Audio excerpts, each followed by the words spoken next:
Dans la majestueuse Babylone, Alexandre le Grand lutte contre la mort.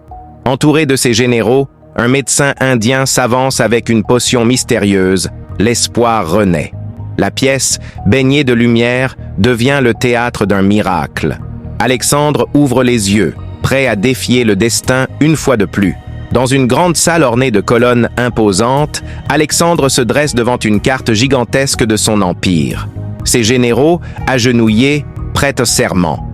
Avec un geste déterminé, Alexandre leur montre l'étendue de sa vision. Un empire uni par la culture et le pouvoir. Sous un ciel menaçant, Alexandre mène ses troupes à travers les ruines fumantes d'une cité rebelle. Sur son cheval blanc, vêtu d'une armure éclatante, il incarne la force et la détermination.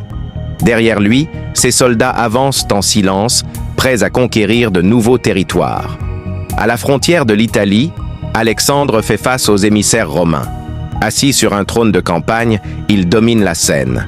Les Romains, hésitants, observent cet homme dont la réputation dépasse les frontières. Alexandre, confiant, affirme son ambition, régner sur un monde unifié. Dans un palais perse étincelant de lumière, Alexandre unit son destin à celui d'une princesse perse. Le mariage, somptueux et symbolique, représente l'union des cultures grecques et perses. Les invités, aux costumes variés, murmurent, oscillant entre admiration et scepticisme. Dans la salle de conseil de Persépolis, Alexandre expose son rêve.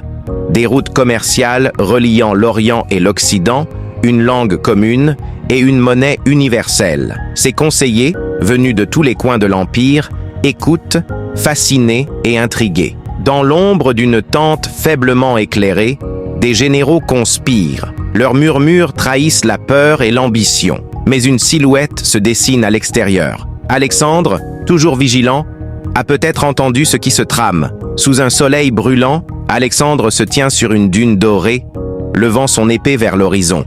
Son armée avance, affrontant les tribus arabes dans une lutte acharnée. Le désert devient un champ de bataille, symbole de sa volonté indomptable. Sur un vaste champ de bataille, les phalanges macédoniennes et les légions romaines s'affrontent dans un chaos majestueux. Alexandre, au cœur de la mêlée, mène ses hommes avec une énergie féroce. Le destin du monde semble suspendu à cette confrontation. Dans un temple égyptien mystique, Alexandre s'agenouille devant un oracle.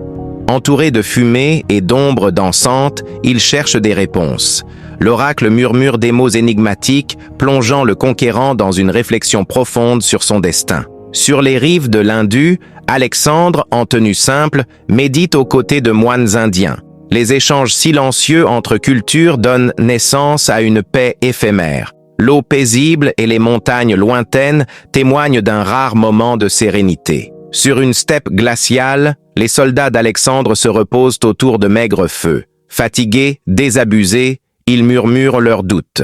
Alexandre, seul sur une colline, contemple l'horizon, portant le poids de ses conquêtes et des sacrifices qu'elles exigent. Dans une chambre somptueuse à Babylone, Alexandre, affaibli, tend la main vers une carte. Ses généraux pétrifiés assistent à ses derniers instants. La flamme de son ambition vacille, laissant derrière elle un vide immense. Le palais de Babylone devient une arène de chaos. Les successeurs d'Alexandre s'affrontent, criant, brandissant des armes. Le trône vide au centre de la pièce rappelle à tous que l'héritier de cet empire est introuvable. Une statue dorée d'Alexandre se dresse au centre d'un empire symbolique.